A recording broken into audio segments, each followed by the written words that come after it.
Shalom, shalom, shalom. Naïbi Keloza, Ebele, Yakolanda Biso na Sentinel TV. Sentinel TV est la chaîne ya Révolution, est la chaîne où il y a la Rabino Bassangwa Congo, la chaîne où était à Sangomala Moulokola na Boyokate. Alors, les lots, batons surtout pour l'amour qui n'a choc. Pe bopé si na raison, batubele babengi, nazali ma flatté, na koyokana ba ancien officier ya Congo. Au bazana diaspora kobenanga kopesa ba conseil kopesa pe encouragement pe kopesa ba ligne de conduite. Cela me va droit au cœur ya komona ke bozo pesa vraiment importance bozo landanga pe na capter mitema na bino pe bozo salanga confiance. Discours ya Kabila liboso ya congrès et justifier pourquoi Kabila azali kosenga 3 noms na rassemblement. Discours ya Kabila ya Kolobaki a nommé dans 48 heures Premier ministre ils ont envoyé le consulté Zali réponse tout éclaircissement il y a pourquoi a changé qui Masolo yali que constitution ou bien accord il y a le 31 décembre aussi que Premier ministre a eu un rassemblement mais il y a aussi 3 noms tout simplement pour nous retarder Sabino comment classe politique ya Congo est corrompue et puis est irresponsable.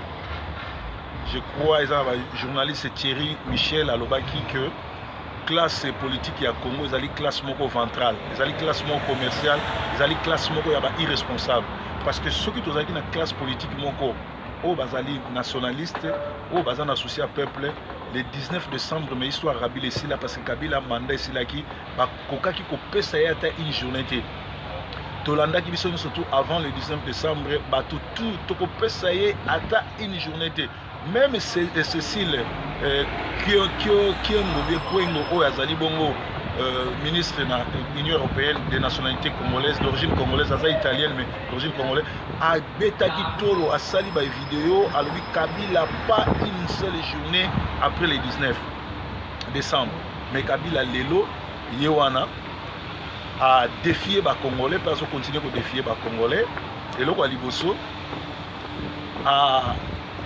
tiré trouble na Sempo pour stopper. Il y a un problème. Il y a une crise. La crise autour de nous, ils allaient pour Kabila pour organiser l'élection, pour aligner le pouvoir libéral, pour azuir 80 millions de Congolais en otage, azo boma, azo massacré, azo koti saba armée étrangère na Congo. Pour nous kabambo na biso pe aussi ça ba congolais ba jeune na Mpasa ba jeune na Kinshasa ba jeune na Kananga ba jeune na Katanga ba jeune à travers le Congo butu nyonso tout ba koma kokanga bango ko boma bango ko boka bango na ba mai ko boka bango na ba fosse commune lelo o na Kananga baza déjà na plus de 27 fosses communes awa na Kananga bakangi 27 fosses communes tomoni communauté internationale ko ça rapporte pour na Kabila ba ki okanga été CPI ko kanga été. Mais ceux qui parlent de Congolais, ils vont se soulever, ils vont kotonda liboso ya ndako ya Etienne Tshisekedi pour aller misa. Alors biloko wana sito yebi ke tozo bunda contre monde entier contre biso, mais sengeli ba yebake Kabila ana mbongo ya kosomba ba politiciens, ana mbongo ya kosomba communauté internationale, ana mbongo ya kosomba justice, mais azana mbongo ya kosomba nzambete. Tôt ou tard et très bientôt Nzambe a le dernier mot pour le peuple congolais pour bateau bazo kufa et la population Nzambe et puis lelo oyo même ça bino calamité la population congolaise vaincra Kabila ou par bomé na Pascal na bana Tchangu ou Kabila trotine ke na CPI donc bomuni kolanda bino moko ke dans 48 heures a nommer peut-être Valentin Mubake to Chibala oyo bazalaki bato ya IDPS bato motema ya IDPS bino mo bomoni comment Tshisekedi a été infiltré à part Moïse Katumbi ou azali moko ya bazambien azape infiltré ou ayeko tia trouble na kati ya IDPS alors na yebi te Félix na masolo nyonso tout soki azo comprendre te politique nini bino bata rassemblement bozosala ntango bozo composer na baami ya Kabila parce que Katumbi azali na ye stratège ya Kabila. D'abord, il n'est pas congolais. Oyo qui déjà aventure naé, c'est un criminel et c'est un Zambien, juif Zambien. Oyo aye na mboka apia oyo azojoue jeu ya Kabila, azojoue jeu ya Rwandais pour protéger les Rwandais. Alors bakolobela bino ngo combien de fois. Alors makambo ezo salama, Kabila va nommer un va-nous-pied comme premier ministre pour continuer à défier les Congolais. Et pourtant, d'accord, il est clair que le premier ministre a route en rassemblement, mais il y a Bimisi Mbongo a créé un rassemblement à Bolengankoi. Il y a un groupe na Bangwana surtout, mais il y a que le peuple a vraiment averti et il payer très tôt, il payer Massoum na Bangwana surtout, il y a ambassade. Donc, ils ont nommé un Congolais, Oezali, entendement peuple, ils ont nommé un premier ministre, Oyo, Ezali, entendement peuple congolais, et Oyo, Arosalawana, lokola étiquette, Oye, Arabando dirigeant, aux marionnette. Donc, un premier ministre marionnette à Robima, et Rosala, volonté à peuple congolais, Aroya pété pour intérêt au peuple congolais, parce que Badi Banga, l'air comme le premier ministre, qui a eu pour social et salama, hôpital, vous allez faire, classe, vous allez faire. Tout le monde écoute, hôpital à mort classe politique, classe à ban à c'est-à-dire à maîtriser à tel remonté. Les sous-sous, le patron de la MONUSCO est cité dans un dossier de corruption. Il est reproché d'avoir reçu $1 million. Patron de la MONUSCO a reproché. Il a été payé $1 million par Kabila pour étouffer le dossier de 2 experts onisiens tués par les Tutsis, les mercenaires Tutsis dans l'armée de Kabila qui sont dans l'armée congolaise. Et Bazolinga pour faire croire na batu que ça bakamuna sample. Pourtant, bakamuna sample na ça binoke bazara souté ezali Gédéon oya Katanga nde ayana population na ye na ministre na ye lokola balobaka Chiluba bazo jouer rôle wana bazo boma sadi ba congolais bazo boma su baninga na ba congolais na ordre ya un Rwandais na lisolo oyo lisolo c'est comme grave na quand vous fungula eza koyinda bazo lenga ba policier baza kuna bazo banga parce que bazu ba vidéo ba moni ndenge ba soldat oyo bakangaki wana bakati bango mitu ba batakan fungula ba famille bazolela bana bazolela nde baboyimba papa na bango ba soldat oyo batikali ba se révolter balingi ko matana avion te bakende na ndolo po bakende kobunda balobi ke lisolo oyo eza lisolo ya la police te eza lisolo ya armée policier aza pona kotia ordre na ville mais tango ekomaka guérilla ekomaka révolution ekomaka rébellion ezali bongo armée mutu aza préparé pona kokende mais Kabila soki azosala nini azosacrifie bango mpona nini azosacrifie bango mpo baa mayele te ntango congolais peuple atelemaka libanda mpona kobima kokende korevendike badroit na ya yo policier yo ozobete masasi sikoyo Kabila tellement aza mayele tellement aza rigeux alingi lisusu makila eza na maboko na ye te azwi bagédéon bato katanga atindiki ye kuna balati bateni na mutu lokola bakali moina sampu soki bino boke bakati bino mitu sikoyo crime eza su Kabila moto osala crime te crime ekomi groupe agédéon oyo bazobenga kamoina sampu bomoni scénario ndenge yali yango tolobaki na bato ya kamoina sampu oyo bozali à travers le monde na Belgique na Union européenne na wapi bosala revendication boleka na ba journaux boleka na ba presse internationaux pe nationaux pour expliquer que kamoina sampu nde muto azokata bato te ba usurper kombo ya kamoina sampu tala système toza nango tala ba jet toza nango likolo ya mboka yango wana. Alors dossier oyo ekomi kotinda biso siko tosala ndenge nini ekomi kotinda biso basoda na biso ba oyo bazokende kobunda mpona Kabila ba oyo bazotindika bango bakende koboma bandeko nango bacongolais ba oyo babimaka l'air bacongolais balobaka non Kabila dégage soulèvement populaire esengeli bazwa esprit basala makambo esalamaki na 1 Samuel 29 pendant na 1 na 11 David babengani ye na bafilistin pour David akimi a un problème na Saoul ake exil akomi kovande pa ba Philistin armée Philistin elingi kokende ko attaquer ba soldats israéliens ko attaquer mboka Israël David alobi nazoya na bunda na bino pona koma soldat na bino ngani général Akis andimi Philistin moko azaki wana tuni abi o wana David te alobi David aninga sani aya ko yana kana biso kwa ke no bundisa peuple na ye. Est-ce que bino libome bandi bino te bondimi vraiment David oyo aza vaillant héros amona biso tozo boma ba population na ye atika soki David aye na biso soki toke kuna ko balukela biso ko boma biso ba bengana ki David balobi yo tikala ko kendete mais comment ba soda na biso lelo olie bazala na esprit ya ko balola minduki epai ya ba occupant epai ya ba agresseur epai ya Kabila na groupe ne mobimba bino bososo minduki na bino bo boma bandeko na bino ba congolais ko banda na Kanyama bato bazoboma na kananga ba bandeko na yo boshabi ye wana la supongi te babutu bataka moina sampo koma ya komena ye ko fine kingo yo oza général d'armée ozali na soda oza na minduki oza na nyoso ba proposer au même osala Kabila coup d'état yo ko funda ye bango ke Kabila avant akende akima bien kufa aho banana oboma bino ba Philistin ba yebisi général Lakis ba yebisi etala yo mutu ezobela yo bien ni mutu o David aza variant héros akoko kena biso te po soki akena biso amoni ndenge tozoboma ba peuple na ye akobalukela biso mais comment congolais o aza na armée congolais aza na munduki congolais aza na nyoso bazotinda ye aboma ndeko ne congolais azokende pete tala sekonde Kabila komo sisa bino naïf bino nyonso boza na armée soki bobalisi minduki te soki bosali coup d'état te soki bobomi Kabila te bokosila azosilisa bino mpe bosila mpo boya mayele te na ngongo oyo bato tu bayebi ke kamwina sapo moto azoboma bato mais en réalité moto azoboma ba congolais c'est Kabila azwi un congolais Gédéon Kyungu apesi ordre apesi minduki aboma bandeko ne ba congolais ndeko na ngai nani aloka Congo nani asala ba congolais bazala bazomba boui ba congolais amayele bayali mais nazolo la classe politique o bazo travailler na Kabila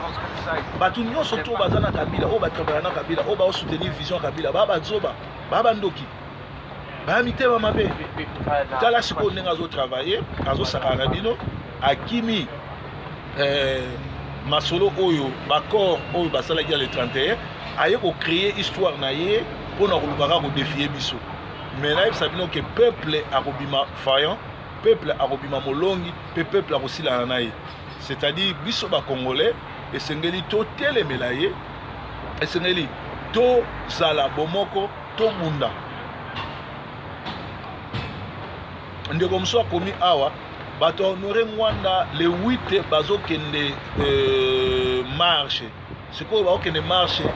na place bakende marche honoré Mwanda mpona nini abimisi basoda na ye oyo baza na se ya mai te bakende kobimisa la révolution na Congo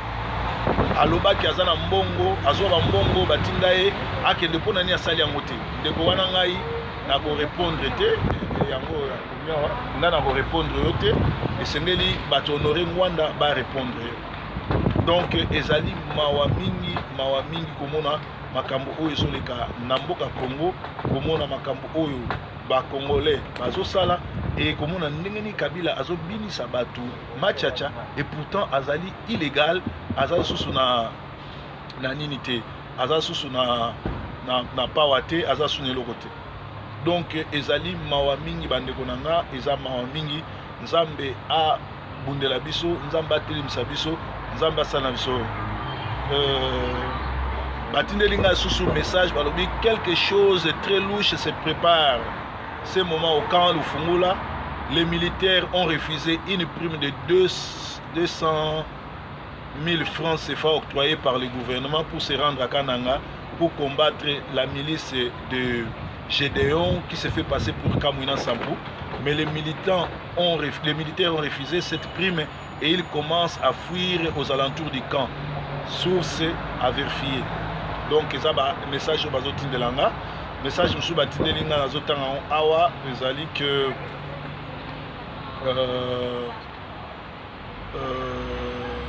ezali awa zela bazotin de l'anga ngo les militaires FARDC opérant à Kananga sont-ils des Congolais? Balobi ata Congolais moko te azali na Kananga ba otu bazo opérer kuna bazali ba Rwandais au balati armée et balati bateni armée congolaise. Alors journée ville morte récit, on note juste un petit bon bémol à cette grande réussite. En effet à Kinshasa le personnel de la SNEL est parti travailler et les gars s'y sont à donner très consciencieusement avec l'efficacité qu'on doit leur reconnaître depuis le temps qu'ils servissent. Résultat, le courant électrique a été coupé dans la capitale. On rit, on pleure. Donc, ils ont un message. Babi, journée morte et réussir, puis journée où il y a enseignant, où il y a grève générale et réussir, mais les alliés étaient, bateau où il y a SNEL, bango, ba respecta qui journée était, ba kende qui bongo au kata ba courant et katani partout na Kinshasa courant et alité. Alors bande konanga ngongango biso ba congolais to telema lokola motomoko to rejoindre ba groupe ya bateau bazo raisonner bien ba groupe lokola ba Front pour la libération totale du Congo parce que nangonga oyo Kabila akoyoka na ye discours te akoyoka na ye dialogue te Kabila ayoka kaka masasi donc soki to bundi te soki to se préparer te to bunda et kozala ndenge balobaka la guerre sera longue et populaire to sito monike et comme une étape ya longue et populaire et sengeli na biso bana mboka tozala na bomoko biso bana mboka tosangana mpona kobundela mboka eloko nini biso bana poto tokoki kosala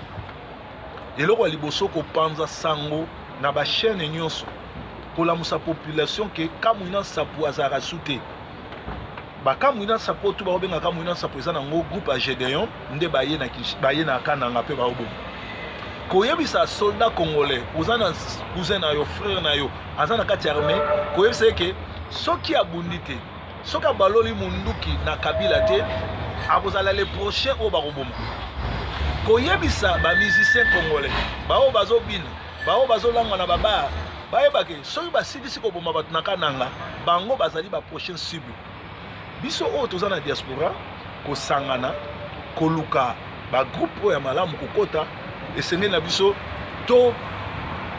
réagisaka na bavideo te mais tokoma bapike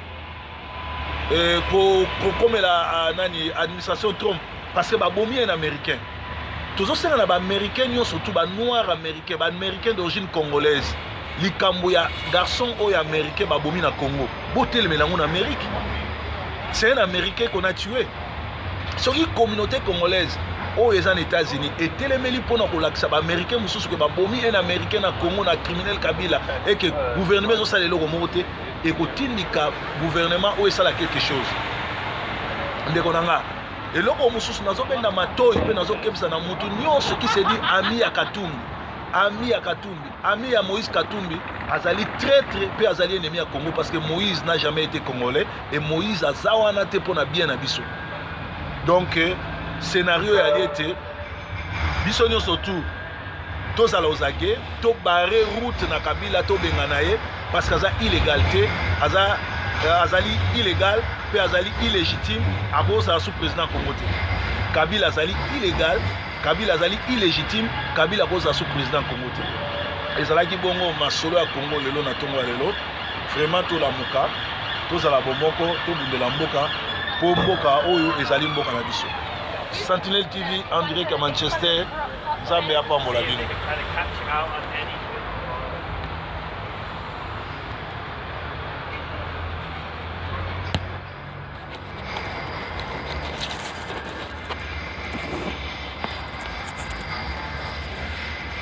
Yesu aza mokonzi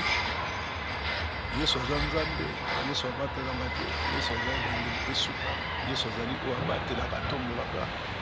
Yesu nde nzambe tobundela mboka tozala elongo na biso nyonso to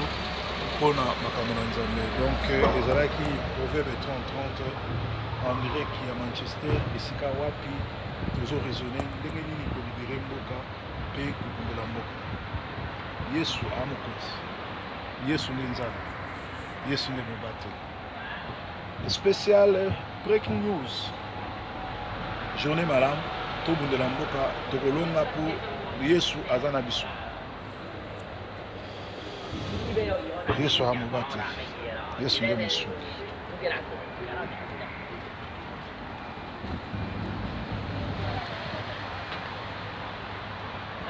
Mì Gõ để không bỏ lỡ những video hấp dẫn